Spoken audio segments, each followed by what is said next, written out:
Hi. Wow. I wish I could say it was muted. Man, at least I would have control over that. It's just my computer loves to forget my mic every time it's Kyber Council season. Yeah. What's up, everyone? Welcome to a special side edition of the Kyber Council. We took a hiatus for 4th of July. You know, scheduling anyone around the holidays is always a nightmare. And we figured the best time to come back would be, well, we figured the best time to come back would be when Master Kenobi and Commander Tano were out.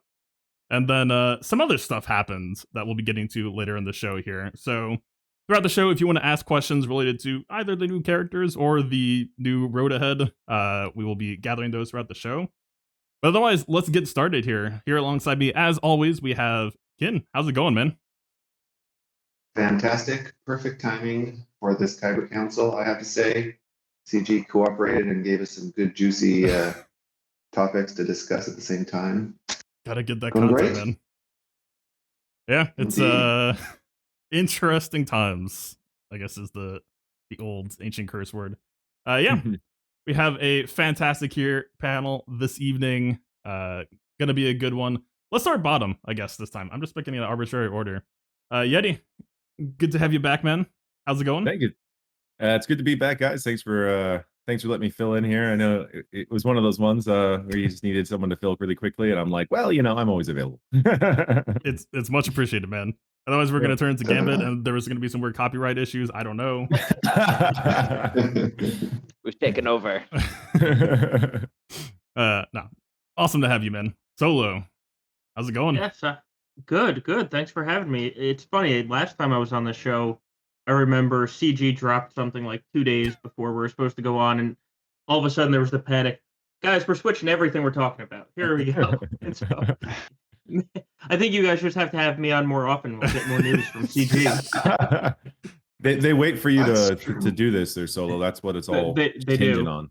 They're like, oh, Solo's going to be on the Kyber Council. Oh, fuck, we better drop it all right now. Solo is killing the game. Is at least what I'm getting out of this. I don't know. Yes, that is exactly what you're getting out of this. Yes. Yeah, we're all in unison.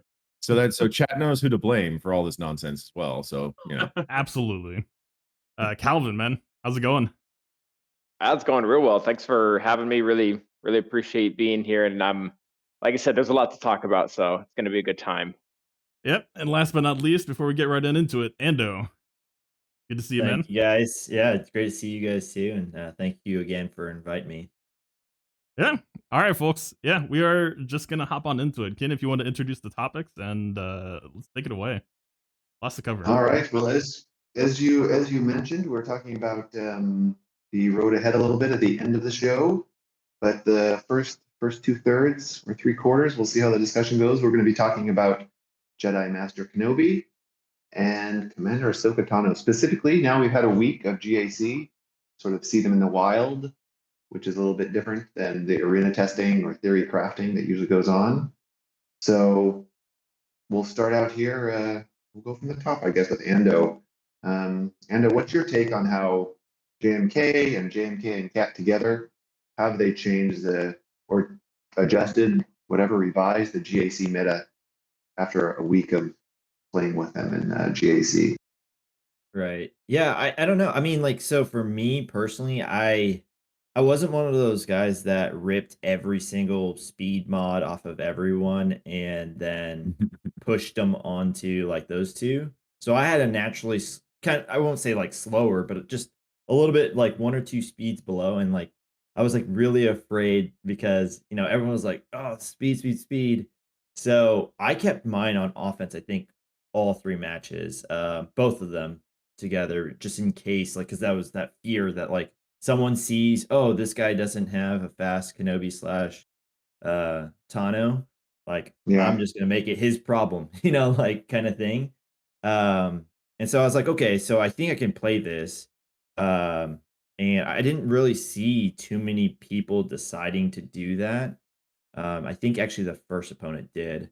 And I won all three matches this round, so I don't really remember. I think actually that might have been the one that I didn't full clear, so I don't even know if I had to go through it. But it's certainly what it did, though. What I noticed, like the second and third order effect of that, was I was facing slower DRs and C teams, or like SE teams and some slower modding, I think, in general, which was like, okay, so now this is opening up different counters to these guys, right?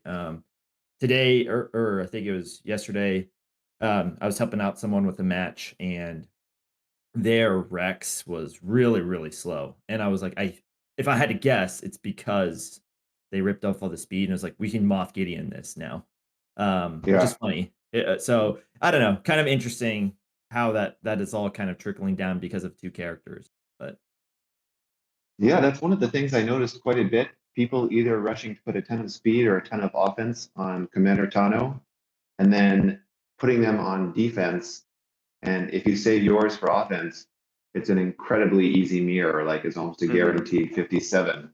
right. Regardless of the speed, you can go second or third or whatever. But yeah, that's interesting seeing the impact on the other characters. Well, how about you, Calvin? Did you see a lot of on offense, defense? How did it work out for you? So I made a pretty big boo-boo, and I had CAT the second it came out, but I'd accidentally joined GAC, I think an hour prior. So I was unfortunately kind of hosed out of having it, but I did have a plan. I was kind of analyzing depending on what my opponents were going to be, and I guess I can go with that. But as a small disclaimer, I have I think a pretty like significantly smaller count than everyone here. I'm still in Division 4. I just got JMK, who's my third GL. So my opponents, I guess, are on like a lower level than probably what everyone else is going up against here. And not a single one of my opponents had CAT. Like not even my opponents, but my pod. All 8 people, nobody had her. And what I could have essentially done, especially too, because a lot of the off meta counters the off meta counters, basically not a mirror. That had been kind of designed for. Also, nobody else had them. Like, sure, people had a JML or SOKR, but they didn't have like a Relic DACA to go with, and a Relic Watt to go with SOKR. They didn't have a Relic GBA to go with C or whatever. So what I could have done is just park JMK and CAT on defense every single time, just called it a win. Wasn't able to do that because of my boo-boo. But I'll probably end up doing that next week quite a bit if that continues to be the case, just because I haven't had the time or the energy to test on what she does on other squads, like what she does with Padme, what does she do with BAM, what does she do with CLS. So eventually I would probably like to work her into one of those squads rather than just, like you said, parking her on defense for, eventually I will be getting opponents that will have her too, and then it's just going to be, they get a 57 and they got to use Mace instead of GK. Yeah. Well, it's interesting, actually, not so much in the first 2 matches, but in this third match, I saw a lot of people who are like I think 6 or 7, who put their CAT with Ray, and like L3 and Vandor and some other tank. Could be Zalbar, could be. I even saw one with Beskar Mando, and the CAT. Yeah, and all of those caused a failure. I think they all could have been wins had somebody taken in a different team, but like nobody has seen those teams. And I see Fatal smiling up there. He said something about this, I don't know, 3 months ago when he was actually CAT was announced. Mine was crazier, but along these lines, yes. I said you should throw in Watt and Gideon, I think, because that's good team building. Yeah, it's crazy. Just the extra ult damage changes the matchup so much. Just not necessarily doubling the damage, but another 20%. And suddenly, if you don't have 80% plus protection, you have a lot of problems. Yeah, how about you, Yeti? What was your approach? So it was an interesting week for me because literally everyone in my pod had both JMK and CAT. Great. Lucky and you. I'm the only one that didn't. Great. Oh, So yeah, so I had to face one every single matchup this week, and I tried something different every single time because I was like, well, that wasn't very convincing. We're not going to do that again. And then there was one I'd like, I used in arena a bunch of times. I was like, oh yeah, that works. And then I went into I did it I think 6 times in the arena, and it worked every time. And then I went into the GAC and immediately lost. I was like, great. As per usual, like that was my first loss in 26, so that sucks. But it was like, God, my strategy worked. I would have won if I got that damn team down. But then the next guy also said his JMK, and I tried something different, and it worked. So I mean, Yeah, that's yeah. actually, it's interesting too with the current way that CAT's AI works. It's not totally random, but it doesn't make a lot of sense. It usually goes for the tank, but it gets spread all over the table, which can Yeah, make the arena testing sort of useless, not useless, but not very easy to reproduce what you Yeah. target. it's very vulnerable to RNG. Like if they decide to just this one time Oh, yeah. target this one character, it's going to produce an entirely different result. Yeah. Oh, they targeted your Jolie. Sorry, you lose. I've lost arena Yeah. climb mirrors because like they just wouldn't run a tank and she would just ram her face into Master Kenobi on the opening nuke. Just fall behind the character. Just I don't trust Auto, man. I can't. So what did you do, Fatal, with your season this last week? I only got to fight one cat, and actually, well, I did a boo boo as well. I finally got Aura Singh. That I'm finally catching up to like the 1.5, 2-year-old meta changes. But in doing so, I forgot to speed up my Mando. So like I had everything else in place. Everything else is correct except for the one part where you need the guy to actually like kill them before they start to kill you. It kind of matters. So I had to 50-50 a gas up front with, and I ended up using Eternal Emperor.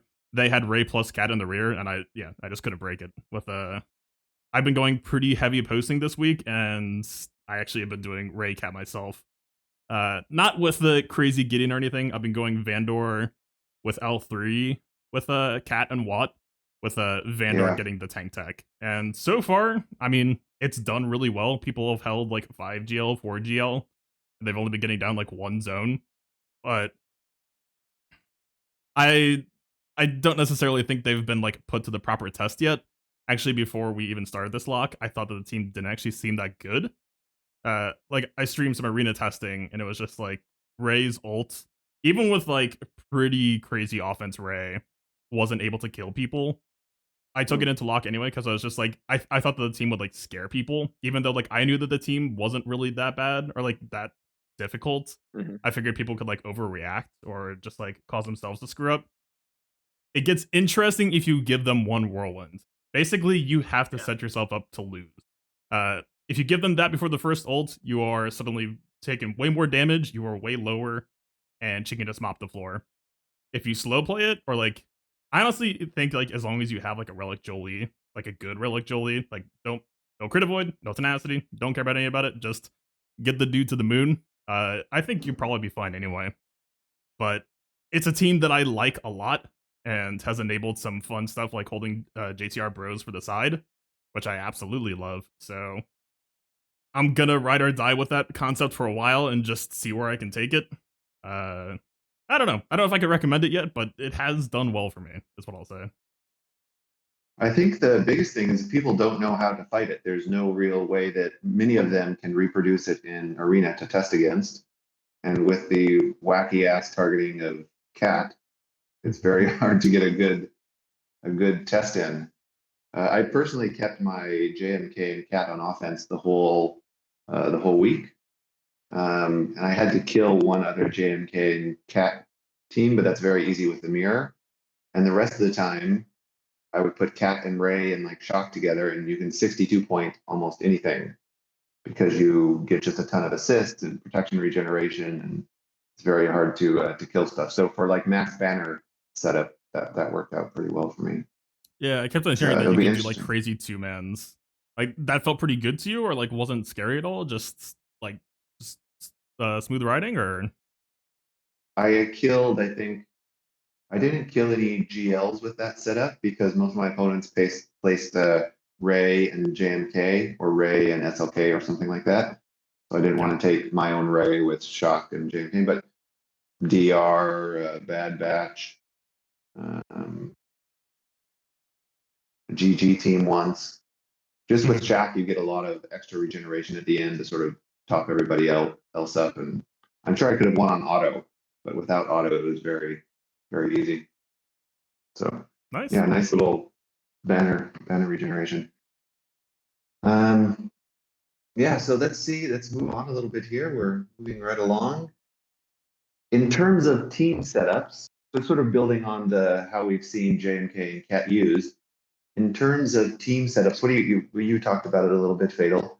Like what are you looking at for like future plans, whether you're going to build upon the Ray Cat Vandor thing, or do you have ideas of how you might put Cat or JMK before the road ahead changes go into effect, like in the next month? Um, what do you guys think that we could, or that you're planning on using them? Maybe Calvin, let's start with you. How do you think you're going to be adjusting or using certain setups in the next month or so? Yeah, outside of JMK, I really, really wanted to see what it can do, and I'll probably park it on defense for a week before I try to take it on offense against anything. But specifically with Bam, like I have not over invested in a lot of other side characters with him. So like she'll be coming in, she'll be replacing a gear 10, or not a gear 10, a gear 12 Canderous.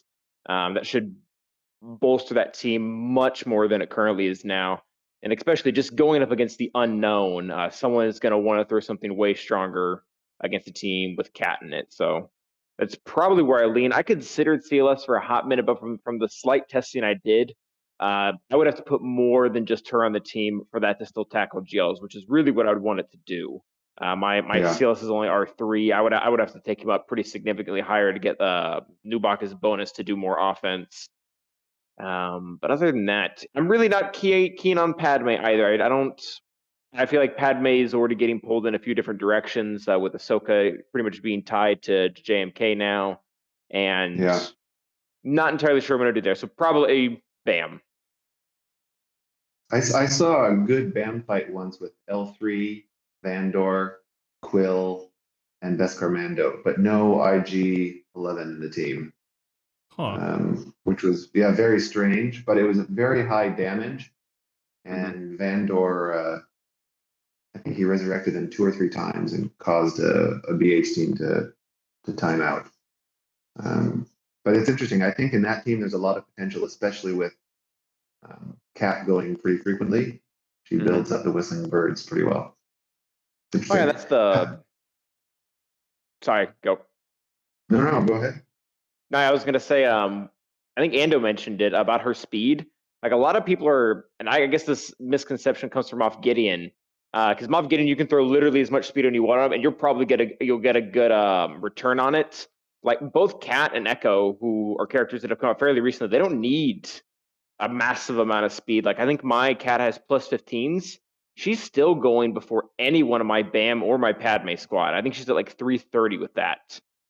She's fast. Yeah. She's very, very fast. And there's even, I think, well, who knows, but I think people will start stacking more offense on her once they take her out of the JMK teams. Yeah. Because her special damage is amazing because everything she does is special damage. And there's a lot of characters who don't have a good resistance where they may have a high armor. So, do you need to stack offense? So this is a legit question because if you're playing her right, you're stacking her damage anyway. It's kind of like Kylo, where you can stack a ton of damage on him, but boost up the other stats because he has a way to boost his damage. And if you're using her on offense, just stack up her damage for the one shot anyway. I totally agree. I think it's like go ahead, Fatal. No, it's like if you've ever tried messing around with like giving Master Kenobi a crit damage set, like, oh, this is gonna be so good, he's gonna stack so much, and then you realize like 30% crit damage means absolutely nothing to him. Right. Yeah. Yeah, 100%. I actually been going health stack on Commander Tano as well. Actually, like almost speedless. Actually, exactly speedless, or like as close to it as I could get, because of Rey's invincibility, and that was my way to just like penny pinch and like save speed, but also the whole idea of trying to like lock them in with the idea that you're gonna at least get hit with one Rey ult and you're gonna like it. And if anything, I think her high base speed is actually almost the strategy's like downfall, because a slow Cat still isn't that slow with the plus 30 as well. Like she's gonna go whether you like it or not. Yeah, that was actually kind of my plan because I think I'm the only one here without JMK, and so like when I got Cat, and I didn't have the stuff ordered up to get her up to Relic for the first week. So now she's G12+5. She's going to be Relicing it, tonight.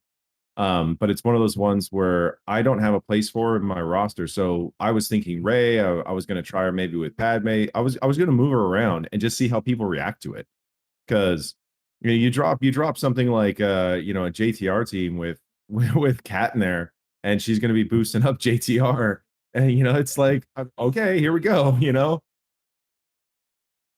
One second. Yeah, that's even the like 50% defense. I mean, we're gonna be talking about defense here soon anyway, but like relics plus that 50% is like I've run some tests where it's like I could probably get this kill, right? Nope. Extremely no. Like not even like they had like all of their health left levels of just like, all right, there's gonna be some changes around here, huh? Yeah, I think those are great examples too of how the solo basis point, like whether you're stacking or whether you're planning on putting her on offense or defense, totally changes the way you mod her, especially given the teams. Like a slow health stacked one with Ray is awesome, but on Beskar Mando, I think you would want a little bit more offense.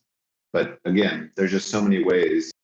She's a fascinating character. I think one of the, well, especially after the changes, definitely one of the best ones, even including Thrawn in that mix. In a month it'll definitely be better than Thrawn. But but it's one of those like my initial plan was actually to mod it like Fatal's talking, as I was thinking you go super survivable on Cat. If you've got a revive in the team, even better. It becomes one of those situations where you don't even need Vandor. You could do something like Ray with some miscellaneous Jedi, even like Cat, Jolie, and then you throw in someone like I don't know, some big tank or something where if you want to get the foresight going, you can go R2 and you could also throw in Holdo, right? And then all of a sudden you've got, R2 you slam him with either offense to make it even hit harder, or maybe you go speed on him to make his foresight almost a pseudo taunt. I mean, I think there's a lot you can do there, and it doesn't involve throwing all that speed on Cat. I think as long as Cat's alive, that team is a serious threat to anything trying to attack it. So that was kind of my initial thought with what I wanted to do with Cat. I know some on stream, like people were like, "Oh, you got to put speed on her, put speed on her." So I threw some speed on her, and she's like over 300 speed or whatever. But I'm like, it's like I don't know with how I'm going to use her. I don't know if that's the best way to do it.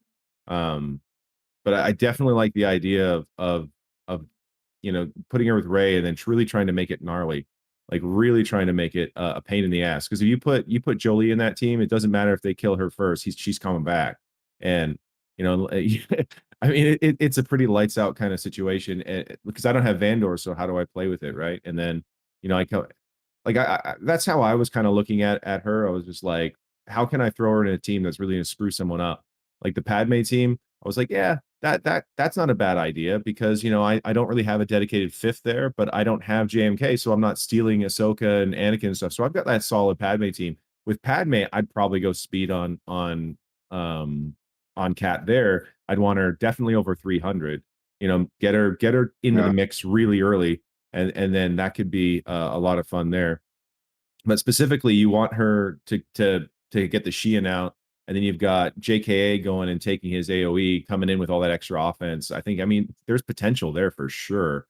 If you're gonna just because once again, Anakin's gonna get his turn in a lot of those counters that aren't against most counters, he's gonna get a turn. So if they don't kill Cat before he gets his turn, I mean that's definitely gonna steal banners at the very least.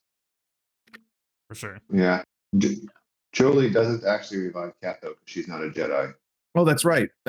She's bloody a hell. citizen. Yeah. Yeah. Totally, it's like I was going off on something. I was like, because I was like, I don't have Vandor. How would I do that? Ooh, Jolie will do it. And I was like, yeah. Then right when you said it, I was like, yes. Yep, that's right. You could try like a Barris, but yeah, Barris could work as well. A way just to keep her up. That's all you got to do is just try to keep her up. So I don't know if you guys have noticed this, but I had one Ray Cat in my arena that I was testing against, and it was an absurd team of Ray, Cat, JKR, GMY, and GK, and it's unkillable. Like this team is unkillable with all the foresight and all the crap around it.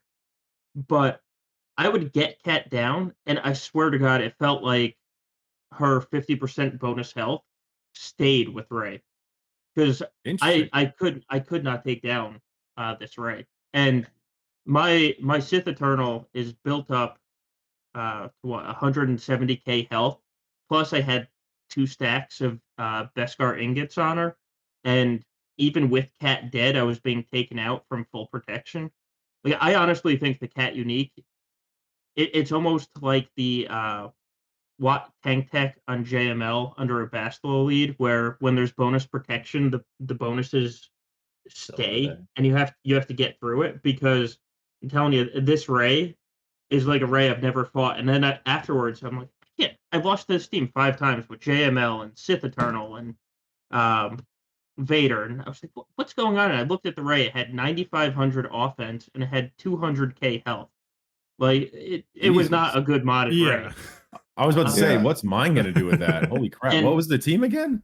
it was Ray, Cat, Jedi Knight Revan, Grandmaster Yoda, and GK. So this is Arena. You know, it's clearly an expensive team. No, But I was thinking I'll just throw that in my arena and see what happens to it overnight. this team, I've never seen this guy in my arena before. We have the arena tracker. He dropped a total of once the entire day, and he's still sitting exactly where he was. So I honestly think that Cat's bonuses are sticking with Ray even after she dies. I was just looking through the I wouldn't be GG surprised. stat things, Yeah. but it doesn't say anything about remove the stat bonus if she dies, as far as I can tell in my brief scan. But Yeah, usually yeah, on yeah. Just unique, uniques in general.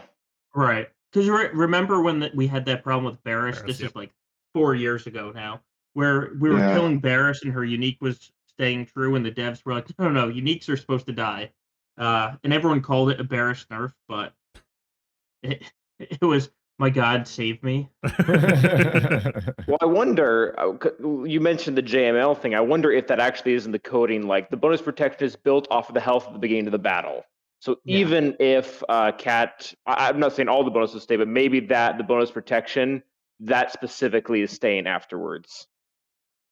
or maybe somehow the bonus protection is like carrying the stats over because it's not going to subtract what she got from when she was. This is a Right. rabbit hole, Yeah. man. No, It- yeah, I don't. Interesting though. Yeah, I'm telling you, that team. So it was my alt. So I didn't have Jedi Master Kenobi with Cat to beat it, and I was like, 5 battles. That's it. I'm I'm going around. I'm done. You did your damage. I did. I hit the 100 crystal refresh on an alt, and I was like, I'm done with this. That's crazy. What about you, Ando? What's your plans for the next week or the next month? I'm not sure, honestly. I think I'm gonna probably just gonna keep him unless like I said, I just really feel the need to just go extra heavy defense. Quite frankly, like I'm having just too much fun of a time with that team to just put it on defense. Like Yeah. unless like I said, like unless the plan has to dictate it, it's just too much fun. And it's fun to see kind of what the ceiling and what the combinations of what's happening you can do. How efficient can it be, right? Because there's still questions for me like out there. But yeah, like I don't know. Kind of what like Calvin was saying, and like it scares me. Like at this point, I think a lot of people are like, well, I'll never, we always joke around like it's like, well, Watt is too valuable to put with Grievous. But at the same time, if someone puts Watt with Grievous, I'd be like just terrified. I'd be like, what the hell am I gonna do? Like, I would this just is not CLS it. well, SLK or a lot of solo. times my SLK or a lot of times my CLS is on defense, so it's like I don't want to give up something crazy for it, but at the same time, like all my kind of Grievous counters revolve around the ones that don't have Watt in it. And so I just feel like, well, this kind of sucks. And it was kind of the same thing with Cat. Like I feel like my counters that I have towards Padme would be maybe not impossible to do, but when you factor in the 50% more health and the 50% defense, It's a like, lot.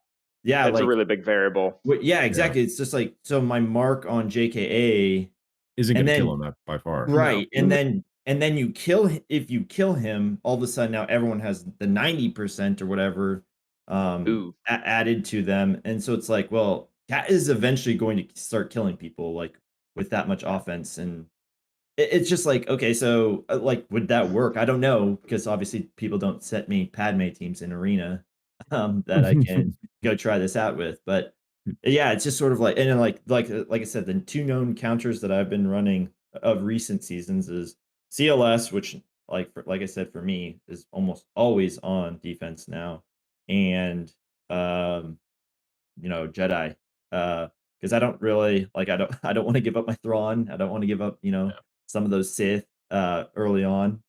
Then I just feel like I'm totally exposed to Rey. So yeah, it's just like, oh crap, man. Like, I don't know. I don't know what's gonna happen here. Like, hopefully people just think the same way I do. And they're like, yeah, I just really like playing with Cat. You use my offense. All right, but so here's the question: if both of you have Cat,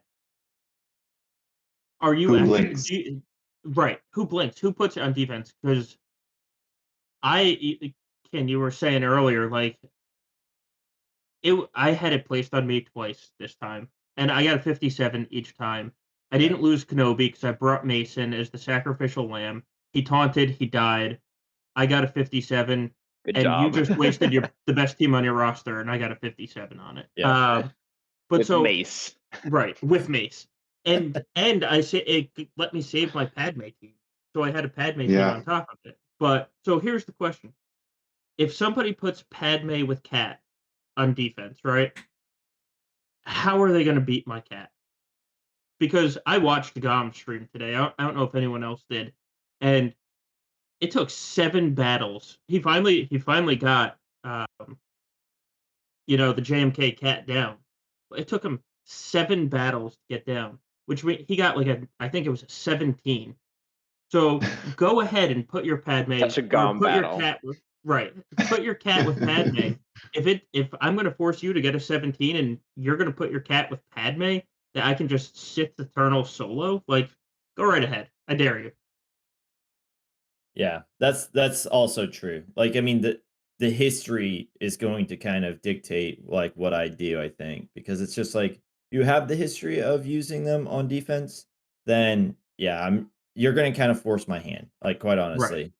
If you Right. don't, then maybe I'm the one that tries to force your hand kind of thing. Yeah. So, And by the way, for the next month, Vader beats most Ray Cat teams. really, In Yeah, case you were yeah. wondering, with the Yeah, you with the just you saber. fairly you easily. saber Yeah. saber cat first. It shouldn't be too much of a problem. Right. I mean, it's so I love Ray Cat, and I just I spent 5 minutes saying how this Ray Cat team was unstoppable.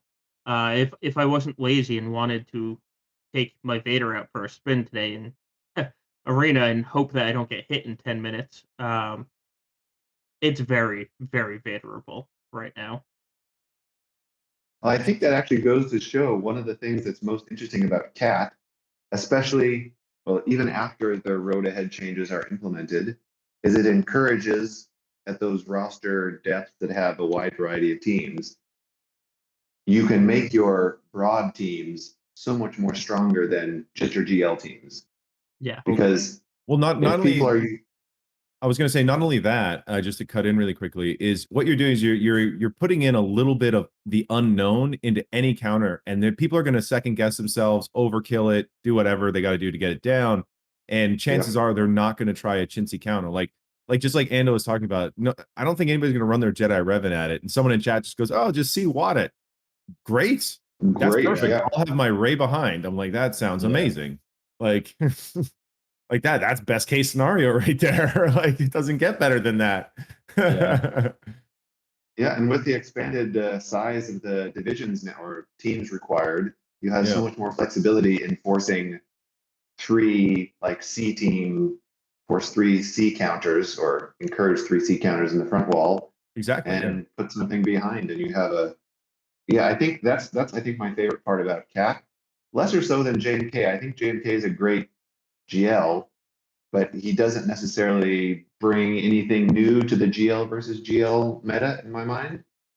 No. But Cat is fascinating with how many places you can make your opponent, like you were just saying, like make some bad choices and then punish them. You know That's what my whole strategy JMK is. you know what JMK brings to the GL component? It's the death of Supreme Leader Kylo on defense. That's that's what he brings, because now you have Jedi Master Luke that'll beat Supreme Leader Kylo.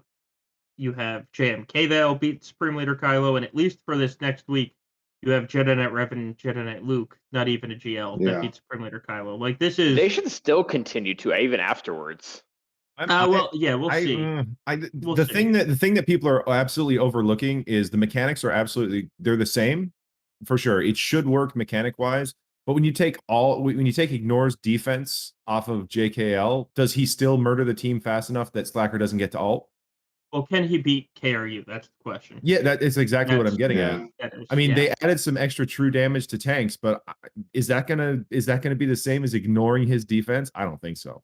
It just depends No on the way. quantity of true damage, and there Right. straight up, there's like no way to know unless Krupp tells us. Yeah, until yeah, it's done. exactly. But in my head, I don't think it's going to be like he sees a tank and looks at it funny and it dies. So if they've got crew in that lineup, then you can easily get stuck on that team, waiting and just for Slacker to drop his ult and murder you all.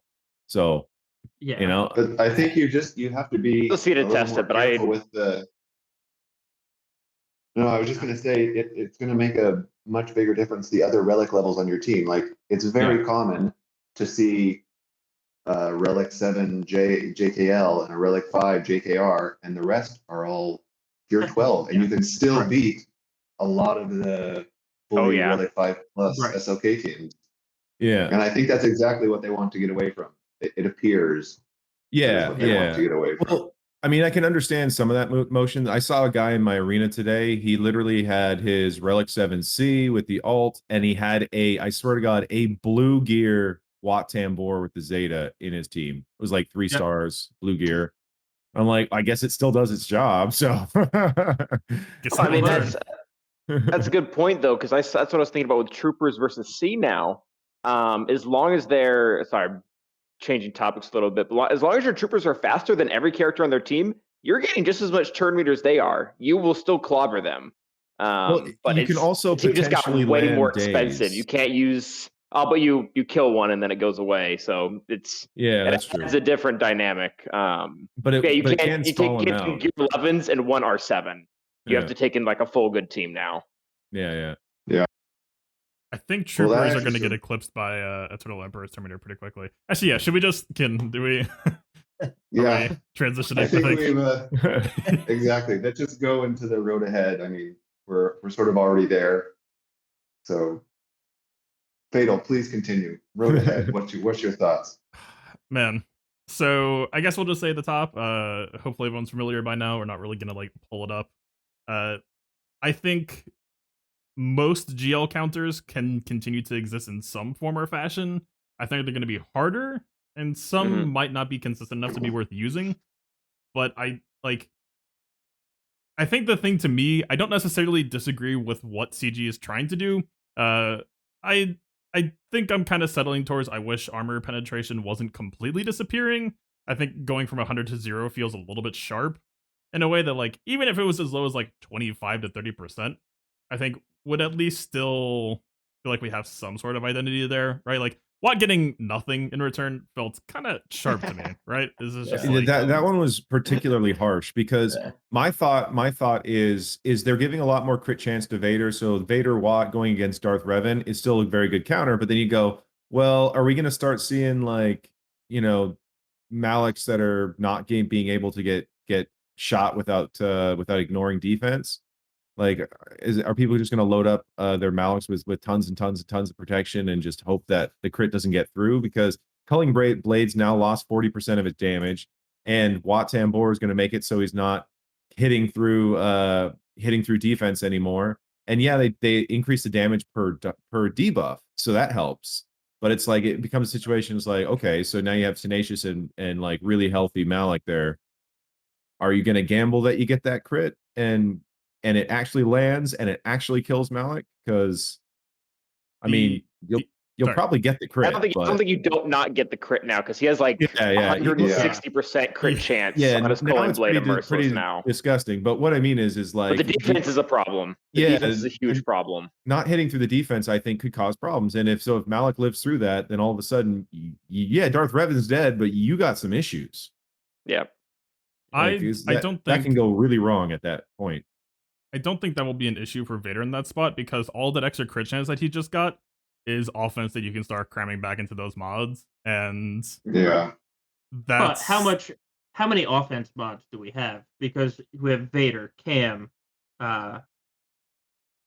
well, I guess you could take it It off just Dark depends Trooper. on your 'Cause who the hell roster. cares about Dark Trooper right now? But if you look at who needs offense mods, every time they release a character, it's like, okay, I only have so many 2% plus offense secondaries. Like I can only do so much with my roster. So do you want to count on the fact that you can Vader a Darth Revan and sell everything for Vader, or do you want to go Cam? Like it's not going to be as easy of a decision because you used to be able to cheat a little bit, and Yeah. you can't cheat now. It's Well, so I think you just answered your own question, Solo, but you went at it totally the wrong way. You care about Dark Trooper because he totally destroys the Darth Revan teams. Doesn't matter Well- that he doesn't get C. He's We'll awesome see. against Darth Revan. well, right now he is, but we'll see because now that defense is Yeah. being increased and defense penetration is being decreased. Like, is he going to destroy a 220k Malik who hasn't taken a turn and has Nine no Malik. stacks of ferocity? You And, know, and my memory is kind of like shot on this, but like, didn't they say that they're just they kind of arbitrarily said we're gonna take a look at him? Like Yeah. they didn't really like they were just like we're reducing all of his relic levels back to 5, and we're just gonna like take a look at him. So I couldn't tell but- if that was for Dark or if the C buff already kind of encapsulated that because the C buff is a Yeah. clear. It's a C buff, The I think, PN that Trooper caused it. team. Yeah. Yeah. yeah, well, sure. I don't know. They just I feel like then like if they gave C the buff, then It was why awkward. It was why awkward. bring Yeah. him down to 5 again? I guess if they're It's just to gonna repay the people counter- that took him up to like relic 8 because he was a very consistent C killer, and there's like, Right. oh yeah, we'll just I'll take Dark Trooper up to relic 8 because he smashes Sith Eternal, he smashes Darth Revan, all this stuff, and they're like, okay, well now he no longer smashes Sith Eternal, probably, and then it's So- like, well, all right, relic 5, because I had Yeah. mine at relic 5 and I killed everything, even Sith Eternals at relic 5, so. Yeah. For And- me, I'm like, yeah, it makes sense. It's just if they lower the damage more now, then I don't know if Relic 5 is a good spot because like it feels like I'm kind of on the cusp of maybe not having him high enough right now currently. Do you take your Sith or Dark Trooper back to Relic immediately, or do you wait and see if CG blinks? I'm I wait waiting. and see if they blink. Yeah, I'll I'm keep the waiting. materials because he's absolutely going back. Yeah. If nothing changes, but I'm not applying it immediately. Right. I mean, that's another one to bring up. Um, What about the other Relicates? People who took up, Gas, JKL, Vader, Watambor. You guys gonna be spending those back to get back the Relicate? Well, if you spend R8 on Wat Tambor, you better not be reapplying that. You have other problems. I'll probably do gas, quite honestly. Oh, 'Cause the new, well, we that have new to do it. 50 He's a Yeah. wreck. Yeah, you're that kind new of hosed that new there. 50 that new 501st, like although Oh, that he's sucks. Or it's good. Yeah, no kidding. although he's How the hell are we nerfed- going to beat that? Yeah, exactly. Although he's nerfed in the sense of like, oh man, like he can't do the reduction of health. His team actually sounds really, really scary. And if you were the Yeah. guy that lived and died off the CLS counter to him, It's done. Yeah, Or good luck. Padme. I think you're going Yeah. to die more often than live. Oh, there's Yeah. Padme Cat. There's where we're using Padme Cat right there. Maybe. Oh yeah. Oh, honestly, yeah, probably. No, because it makes him. It's so awkward because they clearly define. Okay, GLs are up here, Yeah. everything else is up here. But now Gas is legitimately at somewhere in the middle because he didn't used to be. He used to be at like this A- level that CLS and DR and whoever else sat at. He's Yeah. legitimately better now. Like 3v3, Gas will probably wreck Darth Revan 9 times out of 10 now, just because he gets full protection immediately once he stands back up that Yeah, Malik then yeah. has to claw Yeah. through again after he's already Malik That's has already true. lost like Right. 60% of his health. Yeah, so it's an interesting thing where when I read that, I was like, okay, what they're saying is you can no longer kill Galactic Legends with this character, but if you leave him with his clones, he's going to be a train like that's just going to come right at you, and the track is right under your feet. Because Which I'm fine with, by the way. Yeah. That's perfectly Yeah. fine with me. it's an interesting one because that CLS counter was so great beforehand, but now I'm like, well, what do we do now? Like, what kills gas that's not a Galactic Legend? The new gas, anyway. The Now. one Nothing. small detail that people might not have caught is so Gas gains 20% protection per clone turn, but he's still gaining 10% turn meter. And that should mean that Gas will get an early stand up, but he's not necessarily hitting you immediately. Which Yeah. there actually are some spots where like CLS could stop him from still taking a turn, and you'll eat some extra True. counters, but you might be able to play that out successfully. It's So just start R-rating your Chewie and Han right now. Right now. That's, just yeah. practice clenching now because man, that fight is gonna be Yeah. So yeah. Calvin talked about CLS and CAT earlier. I think CLS CAT there does the job. Yeah. Easily, fairly easily, and then they'll give you 3PO to use. God only knows where. But Plenty of good options. Yeah. But then again, you're using CAT on a non-GL. Which do you want? Do you want to waste CAT on a non-GL? So Yeah. that's the question as That's well. Maybe. also- Because Gas is probably going to be the front bottom zone. Like if you're going up Yeah. against a good player, you stick Gas in the front bottom. But that also could be a strategy that you can exploit when you really think about it, because you're like, well, a good player is going to stick gas at the front bottom. Well, what are they using on your gas? Like, what in their history they use Right. on your gas? And I promise you, they're using something better than a soft counter, which CLS CAT probably will do. Soft counter maybe 80-90% success rate, something like that.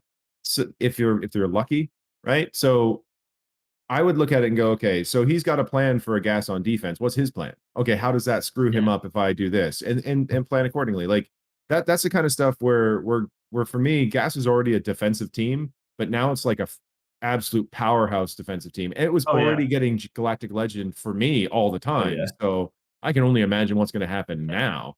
Not many people can run Bounty Hunters or Bad Batch against Gas. Yeah.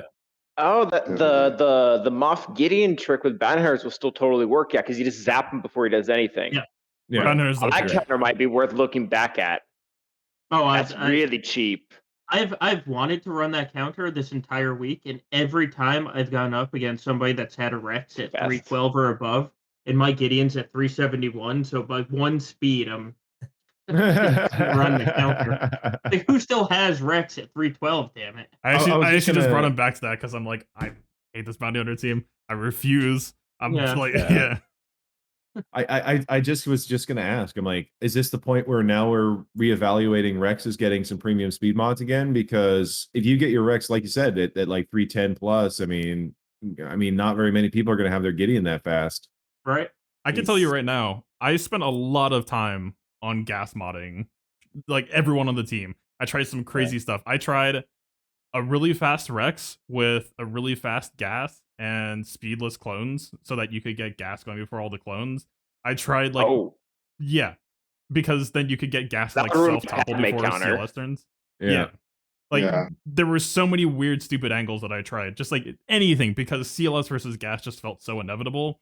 And I swear, man, like half the stuff I would try, like Gam attacked one of my teams once. And it was just like, oh yeah, it was kind of easy. Like old gas felt like it was just like the team was just what it was. There was nothing you could really do fancy with it. They were just gonna do their thing. You place them, they're gonna have to CLS it, and how that fight goes is just kind of out of your control as a defensive player. It was just like, okay, the fight's their fight, and the team is the team. Yeah. Now, like, it feels like there's room in so many of these new effective teams on defense where it's like, you can start to consider getting creative with mods again, or like, Oh yeah. there's so much room to play in the space now that I'm kind of excited for it. And yeah, man, like even I get real lazy on my Echo and Arc Trooper mods. I cut so many corners on them. I think they're like Oh, me 5 dot too. half the time. Yeah. My god, that like But no, I think there's so much more reason to consider like 501st as actually kind of being like, instead of just like the gas show trap like Banner Nightmare Hell, is like, no, they're actually kind of like a team that's actually kind of worth your time again. I like thinking about that. I think it's Well, cool. this whole road ahead, this whole, I call it Galaxy of Heroes 2.0. I mean, this is a theory craft. Good lord, can't talk. Theory crafter's dream, right? Dude. Every team, Yeah. every team has changed. Every single team has changed. So now, what do we do with it? Well, I think the big Yeah. problem is that yeah, everything has changed, but at the same time, it's really a battle of what GLs do you have? What did you set on defense? How do you use your GLs on offense? Can I make But- it so you don't have a GL when you find one of my GLs? But so You that's know, 3v3 GL already, strategy right? game more so, yeah. We've that's been true. doing that game mode for the past every other month for the past 7 months. Well, It's I'm not even talking just about GAC. I mean, expanding to territory wars. I mean, now, when I yeah. think about it, like when I was in the gauntlet, we didn't have full GLs, right? So we were always behind on GLs. So now what do we do? Sandbag. But I think roll. Oh my I gosh. think territory wars are going to be, especially for those guilds who don't have full GLs, territory wars are going to be one of the most affected because it doesn't Oh, really yeah. matter whether you get 55 or 60 points. You just have to beat them with 20. That's Yeah. essentially the goal.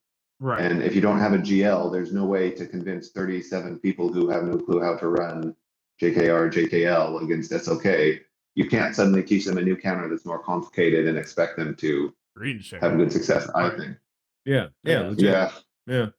Try and get my guild So- right now to run Vader against Darth Revan. It's like, wait, what? I didn't saber throw first. Was I supposed to? Why didn't I But- get turned with a Force Crush under Thrawn lead? Yeah, right. Yeah. Or with Malik present? I do Oh, think man. territory wars are going to be miserable. Not in my mains in Wolfpack, and actually everybody here is in a pretty good territory war guild, except for maybe Calvin smiling there. But Maybe Calvin, yeah. but so for us, it's just going to be okay. Whoever's making the decisions, which GLs are we keeping?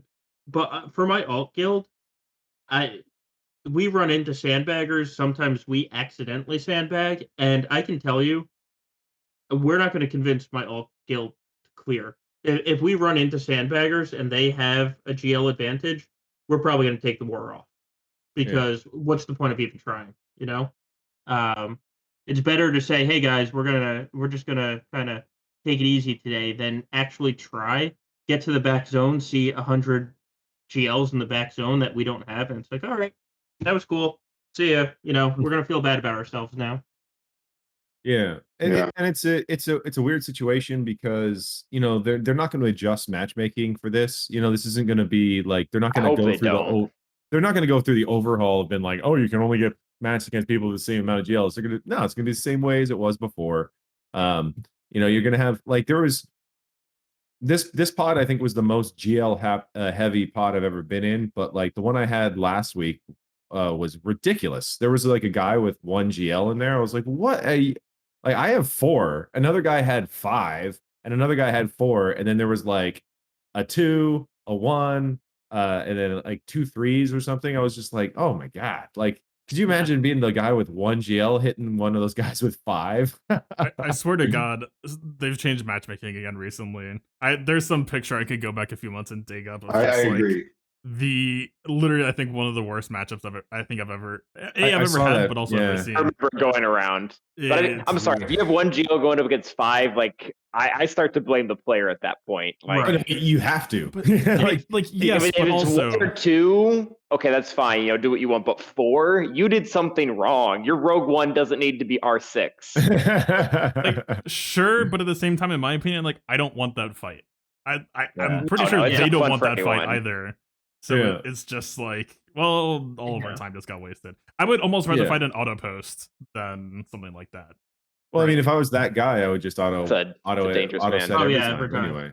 Yeah. Exactly. Yeah, probably. They've given up at this point. Or better, like- I would set one team in the front zone and be like, all right, I don't care. You're getting no feats today. I was gonna say the other option is to set everything but like 3 pretty good teams, so you can take one zone and potentially Yes. ships, and that's it, Yeah. and just hope for the best, like every time. Although I do like the idea you set one like one character in one team set, and then you're just like, all right, get some feats. That or Prime Force just said it. Set your negotiator on D. Just like, here you go. Yeah. Not only are you not getting feats, but you might also lose get this battle anyway. It's so evil. I love it.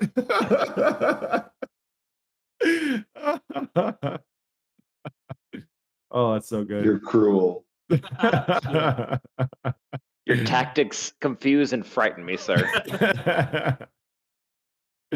That's like one of those ones where it's like it's like Solo thought that one up. It is like evil lair, you know. Oh, that's So this explains more why CG is always trying to mess up with anything that Solo's involved in here. that's Yeah, well, the road the ahead changes. 2% dodge chance is like 80% when I'm fighting, so I have to find ways to get revenge. I will say shout outs to CG for taking the RNG out of Vader's basic, at least against Oh Jedi. god, yes. Yeah, that's That's- great. No, that was they really, like we were saying with Gas, they really did do him justice as well. Especially like I have an R5 Vader, and I have to run a crit chance triangle on him, otherwise I don't crit.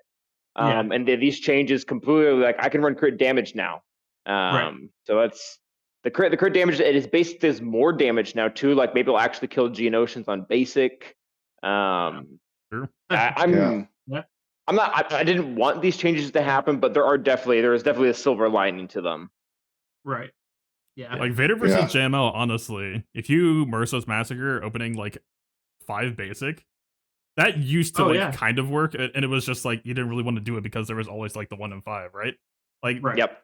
he's suddenly just a reliable control in that matchup, and like even the Yeah. weapon tech to keep him moving matters too. Like they're changing him a little bit, or like his identity is kind of he's got some good to come with the bad, and I still think he's Right. got some life in him. Yeah. Totally agree. Just the guaranteed crit on the culling blade is just one piece of Oh, thing yeah. you don't have to worry about now. That's amazing. I can tell you this Really, though, really nice. I'm not putting him back to Relic 8 though.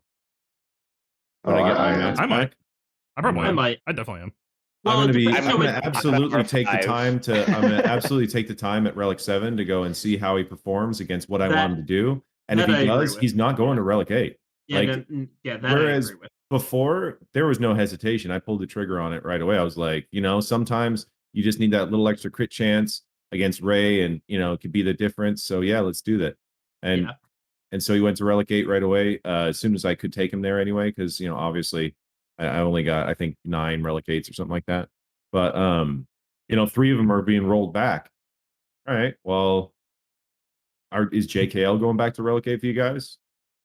He's not now. He's not. not Yeah. not right now. No. There's probably no chance he goes to Relicate. Here's my biggest problem with this whole thing. Right, is JKL is basically a GL light. Like you look at Yeah. his requirements, and it's R3 It really above is. for every character. Mhm. And he, other than Watt, he got hit hardest with Yeah. this. And so Absolutely. We don't know the true damage yet. Well, to be we don't. honest. We Like, don't. And that's a big question. that's absolutely fair. And Yeah, as a if it- community, You get nothing. as a community, we have proved time and time that we're awful at theory crafting based on kits in the paper. Yeah. Everyone says, "Oh man, why would you put Hux with Supreme Leader Kylo? That's going to be awful. He takes away, or He he's kills gonna take away." himself. Yeah, he kills himself. Why would you do that? And now everyone's like, "Oh yeah, why They're would you married. put Hux there?" So we're awful as a community trying to predict this stuff without seeing the actual number. So it could be that Jedi Knight Luke looks at KRU and, hey, this is what true damage feels like, and he just disappears. Yeah. Did you all We notice really with the have pulse? to see. But just like Dark Trooper, I will gladly reserve the materials to put it immediately back on him. But I'm not putting it. I'm not doing the immediate thing. I'm gonna say, all right, let me see if I can kill a Malik with Jedi Knight Luke. If I can, excellent. You're getting the gear. If I can't, sorry, this is going to Piet because Yeah. now I need an No, R8 Piet. Gross. Right. That's the other thing. It's like, yeah, I mean, as good as those guys may be, when we return back to it, it's like, well, remember that we've already gotten what, like 4 recs, like hard requirements, and we're only, one requirement into, or one set of requirements into the new Lord Vader and the new probably ship meta. So Oh yeah. some of that is going to have to like probably be reallocated. Yeah, it might just be a question of priorities. Like, sure, I would like to R8 Vader, but I would rather have the ship meta. So not Yeah. now. Yeah, I- so that was an interesting one. Is anybody going to go like directly for the ship and maybe Yep. a little bit slower on Vader? I mean, Well, no. I'll do the I'm opposite. going directly for both of them. I'll go right for Vader, and then I'll go Both. slower on the ship. Yeah. because I'm about halfway to Master Kenobi because I was working on Rey instead of hoarding, and Yeah. so it's like, my BAM's going to be finished in a couple of days, and then it's like, then I was going to go into my JMK farm, so I was like, I can do that, finish out JMK because I'm like halfway there without trying, and then it's like, but I'm going to go for that ship before I do anything for Vader, because number one, Bad Batch is like 2,000 Kyrotechs right there, so I mean, Yeah. okay. Those Vader requirements, I only need Tusken Raider right now. So that's I have R5 Bad Batch. So Yeah. it's like, yeah, I'll go for both of them. That's fine. Yeah. I'm assuming Executor is Yeah. going to be a Lord Vader requirement personally. Yeah, that wouldn't surprise me. You There's would always a think, you'd ship. think it should do. Yeah. There's always a ship. Yeah. That becomes super expensive GL though. Like, Yeah, but Well, Calvin, They they'll said do that. so they'll, expensive. they'll do that thing where I think that the advanced fleet theory where you can refresh it, and so they'll just be like, all right, you want the Executor ready for this Vader reg? Okay, I get you. Spend a couple of vaults and get it up, and you can get it done first day if you spend the crystals, and I think That's people a will good do point. it. Yeah. I just hope Well- the ship meta actually changes because it has been so stale for Can so you Oh my long. imagine? god. If I would have be an R8 super Piet and the shocked ship and meadow appalled if it doesn't wasn't. change, Yeah. Yeah. If the Executor with the bounty hunters isn't fucking disgusting, I don't even know like what to make of it. Really. Imagine like if it's it- just a good negotiator counter, but terrible on defense. oh I'm okay with god. that. I'm okay with that though. Like, if you can give me like 67 banners against any negotiator comp, I'll take it. I really want Yeah. to be able to have a reason to relic 8 IG88. Yeah. I think that would just be fantastic. That, I mean, look, man, for ships, it's not outside of the question, right? For certain Yeah. matchups. Well, his speed is great. So an R8 Zeta IG88 will go before an R8 Anakin, so you have a chance to stun him. And if you're using that with your Malevolence, you're just going to absolutely just dumpster Negotiator. I thought they were tied when I looked it up. I thought it was tied. So it'd be another coin flip. It'd be a No, coin flip between the Van Seal- R8. It's Van one Seal is one full speed. faster. Yeah. Yeah, it's like one speed faster Yeah. than an R8 Anakin with full 6E mods and the Zetas and everything. I Yeah. remember because when I looked up the stats, I was like, "Oh my god, are you kidding me? It'd be a 3-way coin flip between Negotiator, Anakin, and freaking IG88. That'd be terrible." Well, The there's a probability guy- calculator when learning the matchup. Like, There's a guy in my arena. He's been running Malevolence as his only fleet basically for quite a long time. But the first thing he did was took IG88 up to Relic 7, put the Zeta on full 6E Yeah. mods or whatever. I didn't like attacking that ship. Like Yeah. he double if you get because Sunfact's coming off the bench first, right? So you get if your Anakin gets stunned by IG88, then Sunfact comes off the bench and your Anakin gets stunned again. I'm sorry, you've lost. Yep. Like Yeah. you actually have lost. And it's happened to me a couple of times with him, and I was just like, oh. Like you gotta get it. And there's nothing you can do about it because you just don't have any damage and you can't get through their ships. And next thing you know, you're smoked. Yeah. I mean, that's the same thing like facing the R8 Rebels, R8 Piston SRP. Like, you should beat it every time on offense, but every once in a while it just says, Yeah. nope, we're going to play this matchup exactly right. And you just lost. God. Yeah. Rebels just put the fear of God in me every single time. I just treat it as Oh, if I always just treat it as if they're gonna high roll me. It's just Yep. man. All right.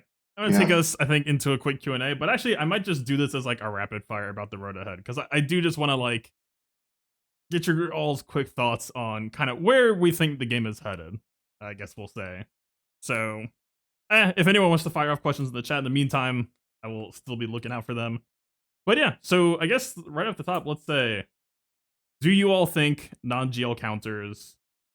Oh god, I totally forgot to. We're going back. Get my camera back. Yeah. Oh, we got placeholder keen though. We could. I'm not gonna hide you. Rude. So do you all think non-GL counters are finished for, or harder, or unaffected? I guess we'll just go. Sarkin. Harder. Sorry. I agree with I agree with Calvin said. I think the ones we're used to, many of them are changing. Not all significantly, but I think many of them are changing. And there's going to be new ones discovered. Maybe your favorite team, Geonosians, are going to be used more often. Fatal. Like I think it's just we'll find new ones. The what change killed them. Gideon might still work, but Ray plus Cat is a hard down. I've already done some due diligence there. That's what I was talking about with the armor. Dude, Ray Cat with the armor, if you're going for like non-Watt or like you won't have Watt in the future, I think my Spy Nuke did like 96k. But it's just like, all right, it's been great. Yeah. Moving on. Yeah, Calvin, what you think? Yeah. Or sorry, Ando. Harder, yeah, for sure. And we're gonna have to relearn everything. Yeah. Calvin, we could just go through. We don't have to like call on you individually. No, yeah, I definitely agree harder. I think with the points we made earlier about you're not going to be able to like underdog them. I guess like I had ran a Gear 12 Bastila and like a R0 Generate Revan against the SLKR, and it works just fine. It probably won't. Like I'm gonna have to make up that difference in relic levels now for the Generate Revan, Generate Luke counter, like me and Yeti were saying as well. I think there's still ways for troopers to take out C. You're just not gonna be able to do it super undergeared. You're gonna have to have really good mods on everyone, and you're not gonna be able to slack on relic levels, and you're gonna have to time things correctly, either with the days or with the killing, to make sure that you don't actually like wake them up and they just go after you. But I don't know. My ultimate fear, and I don't think it's going to end up being a thing just because of the amount of backlash that came about of this. But my fear is that CG is just going to continue to try to nerf anything that we discover in the future, because this wasn't one problem. This was like 16 things at the same time. Yeah. So, I mean, let me step in and so I can follow up on that, because that's basically where I'm thinking where people are going to go, it's harder. No. CG is telling us what they want, how they want us to play this game. And that is, they do not want GLs countered by non-GLs. And that's essentially what this move is telling everybody. So everybody here that's in chat and is in voice with me right now, we have to understand that they will do whatever they need to do to protect the Galactic Legends versus non-Galactic Legends. So when we find counters, they're going to get nerfed. It's just that they've literally just told us. That's true, but there's only so many nerfing you can do before people leave the game. I mean, I've been a part of games where they've done rebalancing. There's only so much nerfing that you can do before you leave a game. And right now, this isn't it. This isn't it. Nerfing 4 characters is not going to make everybody quit, no matter how many times Reddit tells you that they're going to. The game is dying. But if 10th time, if there is a nerf coming out every 3 months because this community has a bunch of geniuses in it that can find off meta counters, if the nerf comes out every 3 months, the game dies, and the devs know that. Like the devs know that that's true. What they're doing here is they made a bunch of super OP characters. How many times did we say over the last year, God, the devs have not made a bad character yet this year? Yeah. And almost none of them have been good on defense.